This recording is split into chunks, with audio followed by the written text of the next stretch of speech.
Assalamu alaikum, class 8. How are you, dear students? Students, as you're well aware of the fact that you're soon going to have your second monthly test, in which chapter number 6, that is trade and commerce, is going to be included. So today I want to avail this opportunity of online lecture and revise two very important topics of this chapter, that is about the communication and banking. So let us start from banking. So the first part is banks are huge international businesses which store and keep customers' money safe until they need it, charging for this, of course. सारे businesses जो होते हैं as we know, यहाँ पे आपको एक picture नजर आ रही है, that is of a locker room. Bank का लॉकर रूम होता है. एक तो बैंक्स अकाउंट्स खोलते हैं, लोगों के कस्टमर्स के मनी को सेफ रखते हैं. उसके अलावा डिफरेंट वैल्यूएबल्स लॉकर, ये सारी ड्रॉर्स आपको नजर आ रही हैं. इन ड्रॉर्स की कीज जो होती हैं वो कस्टमर्स के पास होती हैं. इसके अंदर डिफरेंट वैल्यूएबल्स होते हैं कस्टमर्स के, जिसके बैंक जो है ना डिफरेंट एनुअल चार्जेस बैंक ने रखे होते हैं, लाइक 700 800 जो है ना, एक बैंक एक लॉकर का एक ड्रॉर होती है ये छोटी सी ना, इसका चार्ज करते हैं. और इसके अंदर जो भी वैल्यूएबल्स कस्टमर रखता है, उनके चेक बुक्स होती हैं, उनके फॉरेन करेंसी होती है, किसी तरह के बॉन्ड्स हैं, किसी तरह की भी ज्वेलरी वगैरह है, तो उसके बैंक चार्ज करता है. ये बिजनेस है बैंक का. ओके जो फर्स्ट एंड सबसे मोस्ट इम्पोर्टेंट है वो keeping the money and the valuables of customers, और उसके अगेंस्ट बैंक चार्ज करता है. ये सर्विस इंडस्ट्री में आते हैं बैंक्स भी. Come to the second point, they lend money to people and businesses as long as the latter can offer security for the money they have borrowed. When they repay the money, they have to pay interest, which can be quite considerable. अच्छा जी, second part of the service of banking services का वो ये है that they lend money to the people and businesses.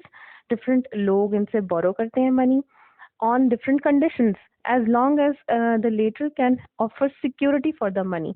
अगर आप लोगों के घर के करीब या आप लोगों की फैमिली में से किसी ने बैंक से लोन लिया होगा तो उनको पता होगा कि बैंक्स को हमेशा सिक्योरिटी चाहिए होती है. सिक्योरिटी इन फॉर्म ऑफ आपके डॉक्यूमेंट्स किसी किस्म के हो सकते हैं, आपकी पे स्लिप्स हो सकती हैं, आपकी बैंक की जो स्टेटमेंट होती है वो ले सकते हैं वो, ताकि उनको पता चले कि आप ये लोन जो ले रहे हैं ये आप रीपे करने की कंडीशन में हैं या नहीं.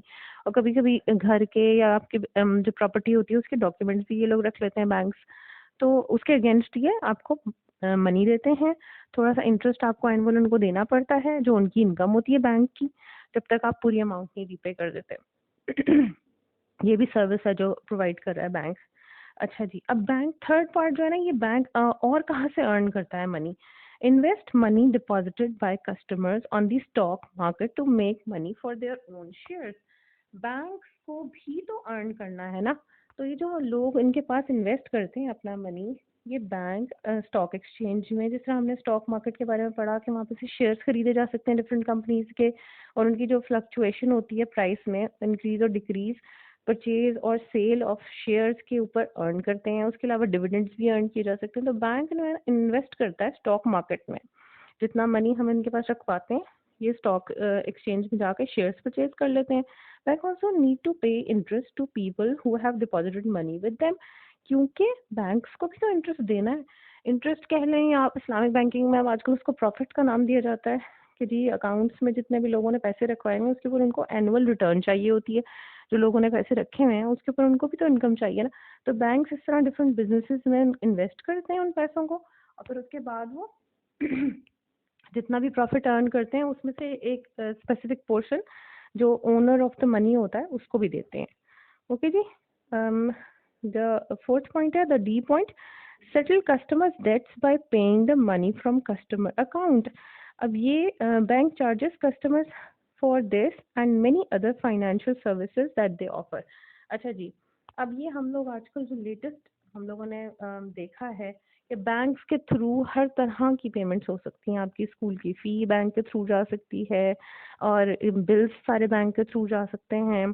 आपके क्रेडिट कार्ड्स वगैरह जो आपके डेबिट कार्ड्स होते हैं उनके थ्रू डिफरेंट स्टोर्स की पेमेंट्स हो सकती हैं. आप शॉपिंग स्टोर्स में जाते हैं, आप हाइपर स्टार जाते हैं, बड़े स्टोर्स में जहाँ पे आपके पास क्रेडिट कार्ड्स के थ्रू पेमेंट करने की फैसिलिटी होती है, तो वो सब कुछ बैंक सेटल कर रहा होता है. तो ये जो सेटलिंग डेट्स में बी इज साइलेंट. ओके, तो डेट्स का मतलब होता है जो आपकी लाइबिलिटीज हैं, जो आपके ऊपर ड्यूज हैं, जो आपने पे करने हैं, लाइक बिल्स हैं आपके. ओके, या आपकी कोई लीज की हुई है कार, उसकी इंस्टॉलमेंट है, या आपकी इंश्योरेंस की इंस्टॉलमेंट है, ये हमारे पास डेट्स हैं जो मंथली आ रही हैं हमारे पास। तो कस्टमर्स को ये भी फैसिलिटी प्रोवाइड करता है बैंक, जिस जिस शख्स का अकाउंट उस बैंक में है उसकी सारी पेमेंट्स को बैंक सेटल करता है। आप ऑनलाइन करवा सकते हैं जाके बहुत आराम से बैंक जाके। और अब जो मोस्ट लेटेस्ट फॉर्म आ गई है बैंक पेमेंट्स की, that is through mobile banking. घर बैठकर मोबाइल में एप्लीकेशन डाउनलोड की जाती है और उसके थ्रू हर तरह की पेमेंट कर देते हैं घर बैठे बहुत आराम से। आपके अकाउंट में से आपके बिल भी पे हो जाते हैं, आपकी फीस भी पे हो जाती है। ठीक है जी, ये तो आपको पता ही होगा, बहुत से बच्चों के घरों में पेरेंट्स ने किया हुआ होगा इस तरह का एप्लीकेशन डाउनलोड डिफरेंट बैंक्स की। तो उसके अगेंस्ट भी बैंक चार्जेस लेता है। ठीक है, बैंक कस्टमर्स को चार्ज करता है मंथली, एनुअली, किसी तरह की पेमेंट लेता है बैंक, और वो भी उसकी इनकम का सोर्स बनती है। और जो एक और ई पार्ट आ जाता है हमारा, ई पार्ट में क्या ये दिखा रहे हैं, yes, the E part. Buy and sell foreign currencies hoping to make a profit on such dealings. एक तो स्टॉक एक्सचेंज में बैंक कर रहा था इन्वेस्ट। बैंक सिर्फ उन एरियाज में इन्वेस्ट कर सकता है जहाँ पे बहुत ज़्यादा एफर्ट ना लगती हो मनी अर्न करने में। लाइक सिर्फ मनी आप उसमें इन्वेस्ट करें और आपको रिटर्न मिल जाए। ये नहीं है कि कोई मैन्युफैक्चरिंग कंसर्न बना लेंगे और कोई चीज़ें बनाने शुरू कर देंगे, कोई शू फैक्ट्री लगा लेगा बैंक, ये पॉसिबल नहीं होता। तो इजी मनी अर्न करने वाले जो एरियाज होते हैं ना, उनमें बैंक इन्वेस्ट करता है। लाइक हमने स्टॉक एक्सचेंज में देखा, शेयर्स लेंगे और उसकी सेल एंड परचेज पे मनी अर्न करेंगे। इसी तरह फॉरेन करेंसीज को बाय कर लेते हैं। लाइक जो है ना डॉलर, उसकी डेली बेसिस पे उसका रेट चेंज हो रहा होता है, इंटरनेशनल रेट। और उसके अलावा डिफरेंट सऊदी रियाल कर लें, जापानीज येन कर लें, उसमें नॉर्मली ये हो रहा था कि वो करेंसी जो होती है उनका रेट बढ़ रहा होता है। पाकिस्तानी रुपी जो है ना वो अक्सर नीचे ही होता है। तो इसका जो सेल एंड परचेज होता है ना फॉरेन करेंसी का, इससे भी बैंक्स अर्न करते हैं। ये भी इजी मनी होता है बैंक के लिए। Okay, students, now let us look at some important points related to communication. Communication is basically the transfer of information between different modes. अब ये हो सकता है कि ट्रांसफर ऑफ कम्युनिकेशन इंडिविजुअल्स में है, दो तीन लोगों में है, या इंडिविजुअल्स से ग्रुप ऑफ पीपल की तरफ है, जैसे क्लास में होती है, दैट इज आल्सो कम्युनिकेशन। इसको हम वर्बल कम्युनिकेशन में लेकर आते हैं। Then another form of communication is print media. Print media आपको पता है, न्यूज़पेपर सबसे बड़ा प्रिंट मीडिया, फिर जर्नल्स आ जाते हैं, फिर ब्रोशर्स आ जाते हैं, फिर पैम्फलेट्स हैं। आपके किसी भी स्पेसिफिक चीज़ के बारे में इंफॉर्मेशन सर्कुलेट करने के लिए सबसे अट्रैक्टिव चीज़ जो प्रिंट मीडिया में है, दैट आप ब्रोशर्स हो जाते हैं। ठीक है ना, पैम्फलेट्स, ब्रोशर्स, इंफॉर्मेशन स्प्रेड की जाती है। तो that is communication of information through print media. ये आपको जो बिलबोर्ड्स रोड्स पे लगे हुए नजर आते हैं या बैनर्स लगे हुए नजर आते हैं, that is also a part of communication transmission by print media. इसके बाद इलेक्ट्रॉनिक मीडिया आ जाता है, जो सबसे स्ट्रॉन्ग और सबसे फेमस जो मोड ऑफ कम्युनिकेशन है आजकल।